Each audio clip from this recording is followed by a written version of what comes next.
Escudriñando las Escrituras. A continuación pasaremos un momento en la presencia de nuestro Dios, escudriñando las Escrituras, en compañía de nuestro hermano Salvador. Que el Señor te bendiga.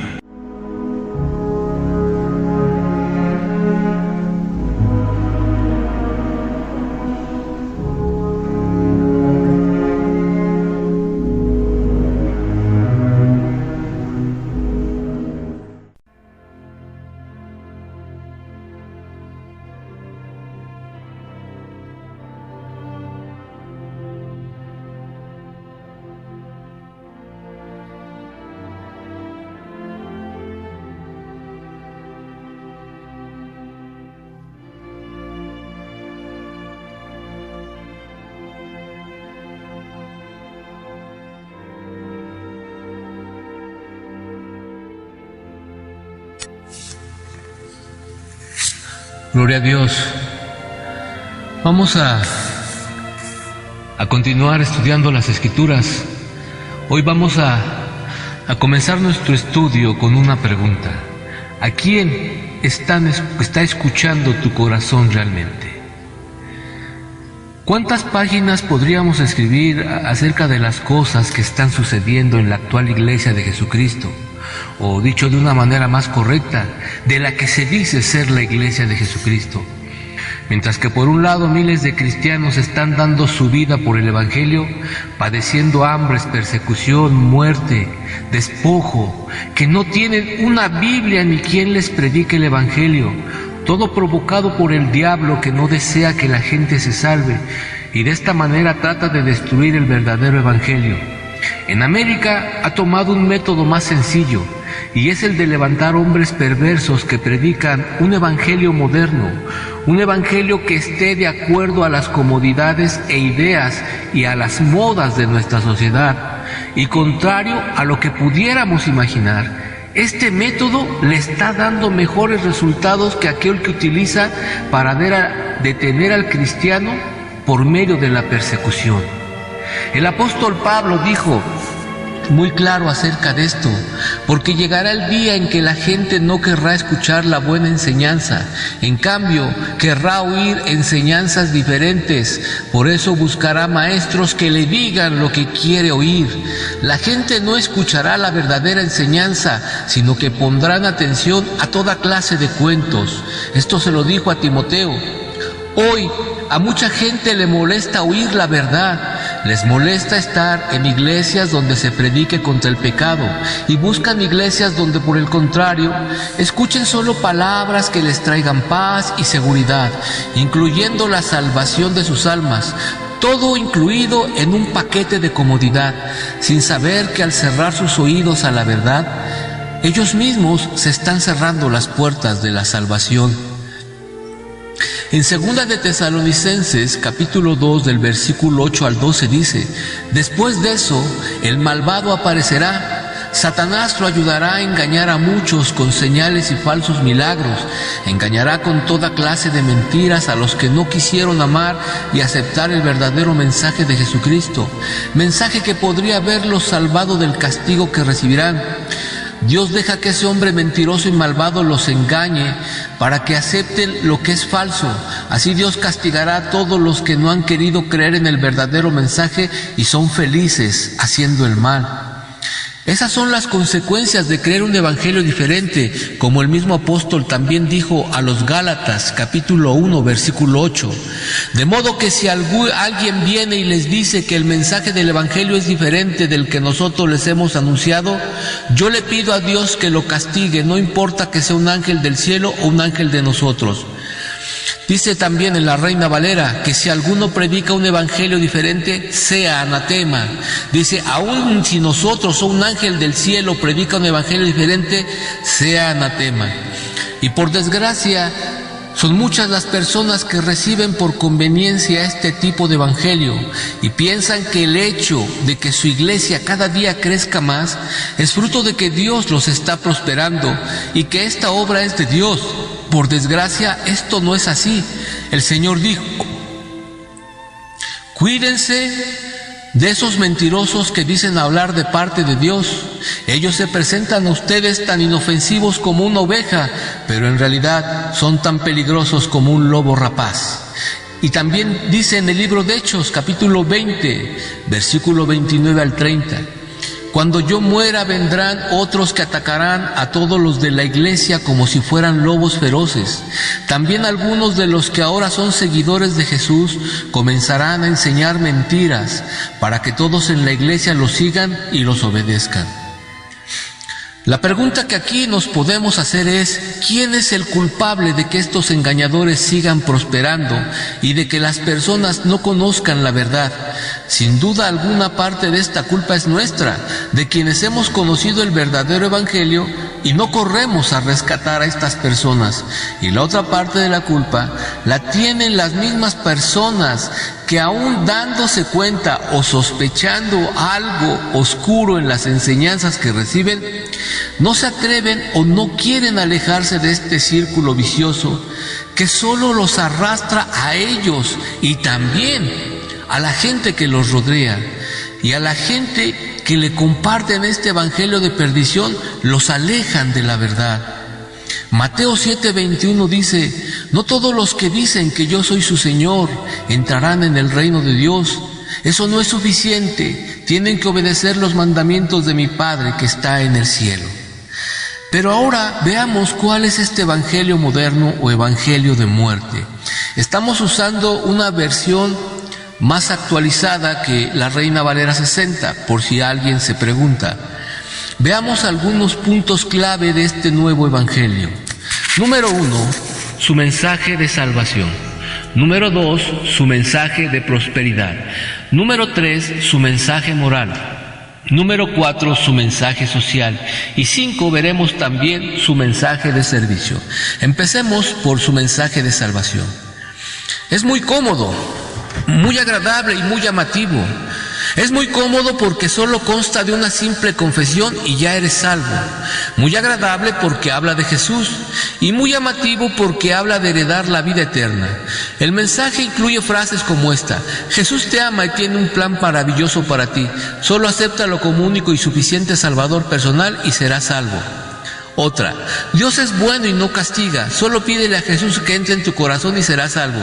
Y el más cómodo de todos estos: ¿quieres recibir a Jesús en tu corazón? Repite conmigo. Ahora, con todo respeto hacia quienes escuchen esto, vamos a demostrar que este evangelio no procede de Dios, sino del diablo. No me creas a mí, crea las Escrituras. Recuerda que acabamos de leer que si alguien predica un evangelio diferente, sea maldito.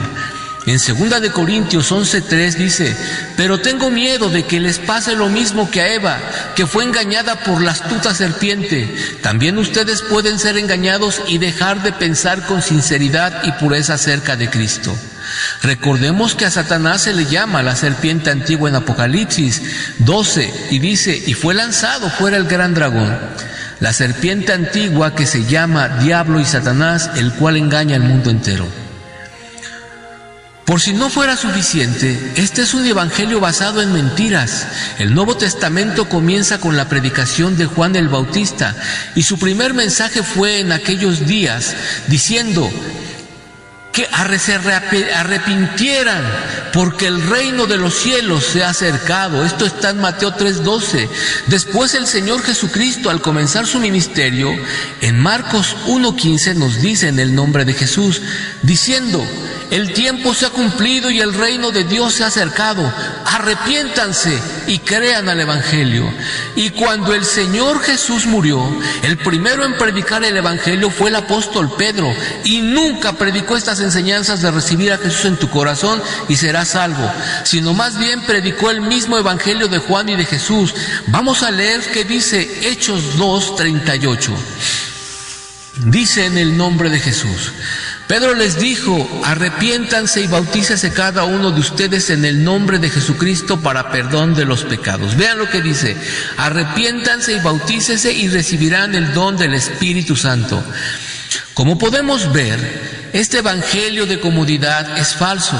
Nadie puede recibir a Jesús en su corazón Si primero no se ha arrepentido de sus pecados, y para eso primero necesita reconocer que es pecador y que necesita un Salvador, y que ese Salvador solo puede ser Jesús.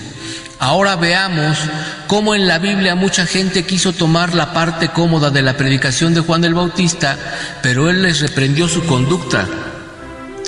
Dice en Mateo capítulo 3, versículos 7 y 8. Al ver él que muchos de los fariseos y de los saduceos venían a su bautismo, les decía: generación de víboras, ¿quién los enseñó a huir de la ira venidera? Hagan pues frutos dignos de arrepentimiento. Lo que Juan les está diciendo es: ¿quién les dijo que por bautizarse se van a salvar? Los fariseos solo querían obtener el beneficio del bautismo, pero no tenían el verdadero deseo de cambiar. Y lo mismo sucede con este evangelio moderno. La gente quiere huir de la condenación repitiendo una oración muerta, pero en su interior ellos no tienen el mínimo deseo de cambiar. Además, el mensaje de Juan concuerda con el del Señor. En Juan 3:6 y Juan 3:3, vamos a leer primero el 6, dice: respondió Jesús y le dijo: de cierto te digo, que el que no naciere de nuevo no puede ver el reino de los cielos. Y en el siguiente versículo dice: lo que es nacido de la carne, carne es, y lo que es nacido del Espíritu, Espíritu es. ¿Cómo puede alguien recibir a Jesús en su corazón, estando el corazón lleno de pecado? Esto no es posible. Primero la persona debe de creer que Jesús murió por sus pecados y pedirle que sea su Salvador, el dueño de su vida. Lo repetimos, Romanos 10:10 dice que con el corazón se cree para justicia, pero con la boca se confiesa para salvación. Y una vez limpios, entonces podrá entrar Cristo a nuestro corazón, porque su sangre nos limpia de todo pecado. Con la Biblia hemos podido ver que este mensaje está basado en la mentira, porque no se le habla a la gente de que debe arrepentirse, dejar la vida que lleva y vivir en santidad, y por eso dijimos que es un evangelio que no proviene de Dios. En el Evangelio de Juan capítulo 8:44 dice: el padre de ustedes es el diablo y ustedes tratan de hacer lo que él quiere. Siempre ha sido un asesino y un mentiroso. Todo lo que dice son solo mentiras y hace que las personas mientan. Ahora, si tú has creído este evangelio, debes entender que te han engañado, pero Dios te está dando una nueva oportunidad para que creas a la verdad y te salves. Y si por ignorancia tú has predicado este evangelio, debes saber que debes arrepentirte y pedirle a Dios que te ayude a sacar del error a las personas que tú les compartiste este falso evangelio. Pasemos al punto 2, dice: su mensaje de prosperidad.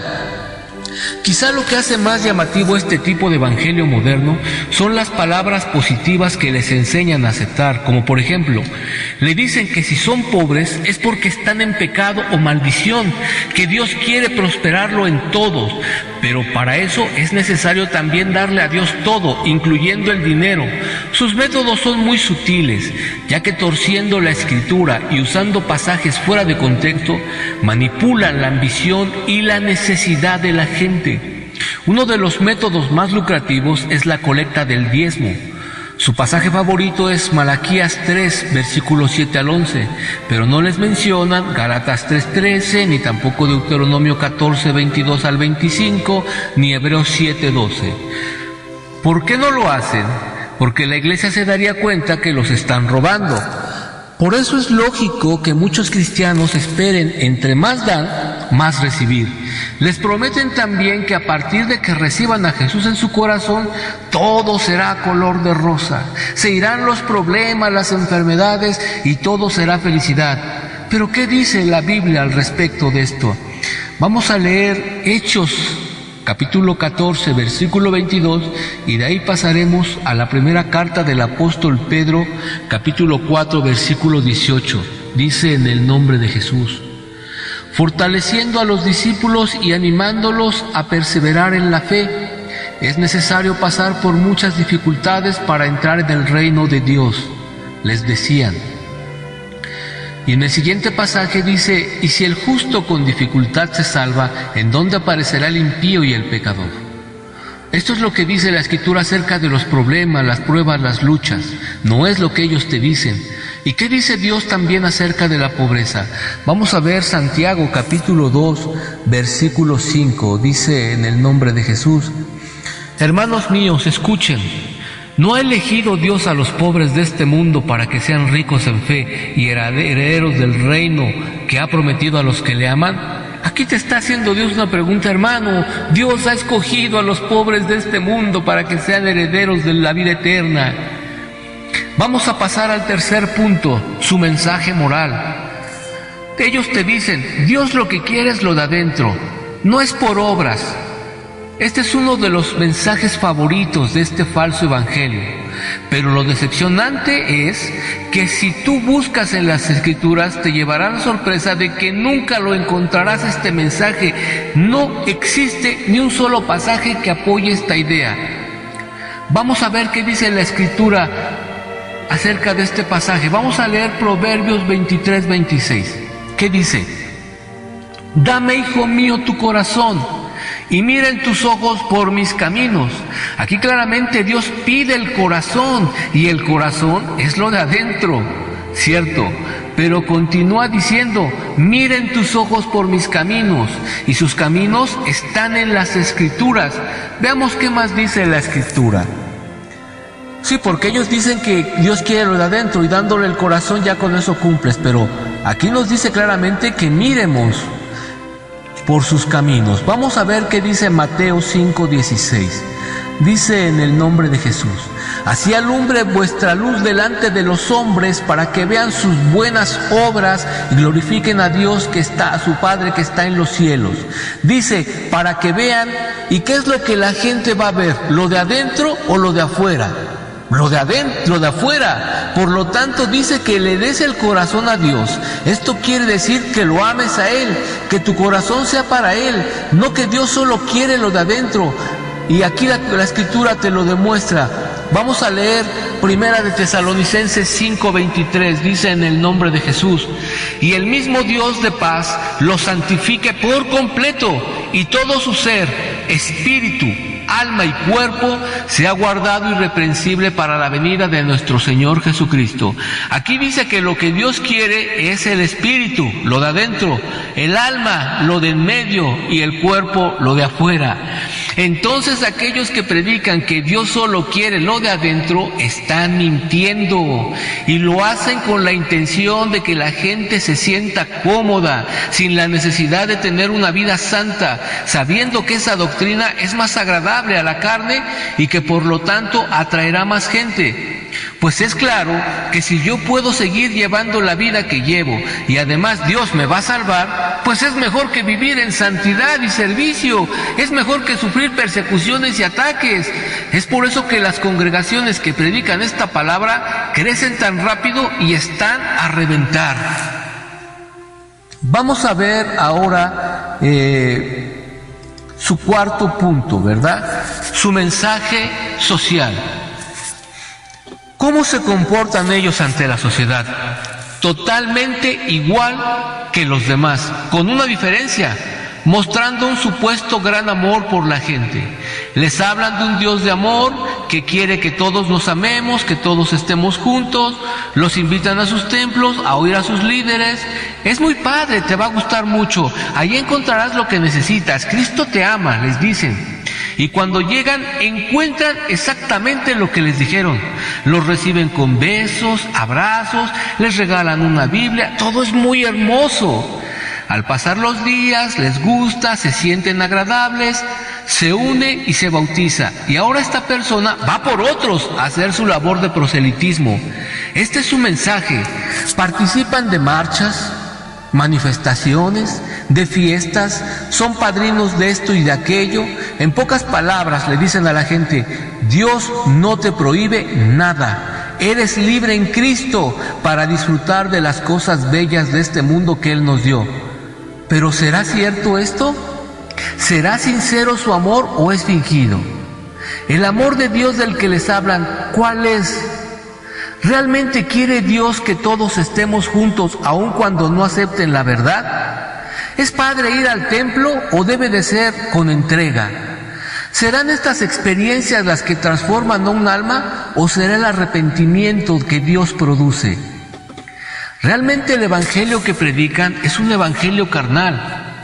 Esto quiere decir, les hablan de Cristo, pero no de lo que Cristo quiere que cada uno de ellos que se acercan a Él hagan. ¿Y por qué no se lo dicen? Pues porque a ellos los adoctrinaron así. Es gente que no conoce las Escrituras ni cómo se debe de vivir el evangelio. Y cuando se encuentran con alguien que les demuestra que están viviendo una vida equivocada, estallan y desaparece su falso amor. Ya el evangelio no les parece tan padre. Quieren estar unidos con todos, menos contigo, que les estás diciendo que están en pecado. Te llaman fariseo, corren con su líder a preguntarle si es cierto lo que les han dicho. ¿Y qué crees que les dice su líder? Apártate de él, pues te contamina. ¿Y qué creen que hace el cristiano amoroso? Se aparta y empieza a atacarte y empieza a hablar mal de ti. ¿Por qué? Pues porque nunca se ha convertido a la verdad. Vemos los siguientes textos. Primera de Pedro, capítulo 4, versículo 4. Y Primera de Pedro, capítulo 2, versículo 15 al 16. Dice en el nombre de Jesús: a estos les parece cosa extraña que ustedes ya no corran con ellos en el mismo desenfreno de libertinaje y hablan mal de ustedes.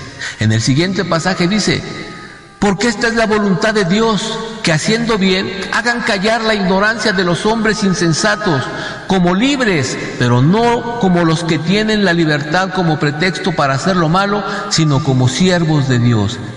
Y esto es precisamente lo que hacen estos supuestamente hermanos. Si no estás de acuerdo con ellos, eres un divisor, eres un endemoniado, eres un fariseo, eres un legalista, y se alejan de ti, pues les estorbas en su carrera hacia el libertinaje. Pero aquí dice que tú debes de vivir en la libertad de Cristo, pero no para hacer lo malo, sino para callar la boca de los ignorantes. Número 5, su mensaje de servicio es de esclavitud, pues están sujetos a la voluntad de sus líderes que los han cautivado con doctrinas manipuladoras. Por desgracia, aquí pasa lo mismo que pasa con una mujer que ha sido traicionada por su pareja.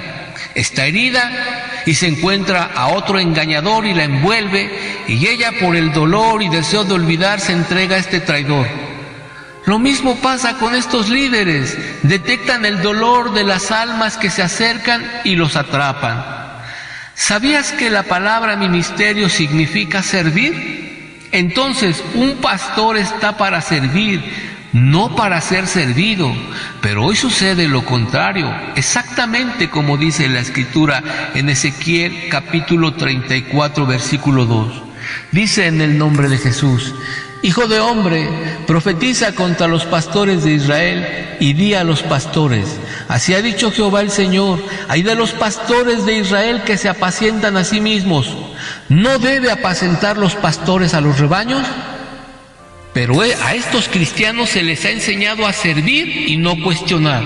Y se les dice que deben de estar sujetos a sus pastores, que no juzguen si no quieren ser juzgados, que no toquen a los ungidos. Por lo tanto, el mensaje que les dan no es de servicio, sino de esclavitud, como está escrito en la segunda carta del apóstol Pedro, capítulo 2, versículo 19. Dice en el nombre de Jesús: les prometen libertad y son ellos mismos esclavos de corrupción, porque el que es vencido por alguno es hecho esclavo del que le venció. Y como son sus esclavos, los someten a servir en todo lo que ellos quieran. Y el esclavo no se atreve a protestar por las amenazas encubiertas de sus líderes. Pero en la mayoría de los casos, la iglesia sabe que esto está mal y aún así deciden seguir ahí. Mira lo que dice Jeremías 5:30 en el nombre de Jesús: cosa espantosa y fea es hecha en la tierra. Los profetas profetizaron mentira y los sacerdotes dirigían por mano de ellos, y mi pueblo así lo quiso. ¿Qué pues harán cuando llegue el fin?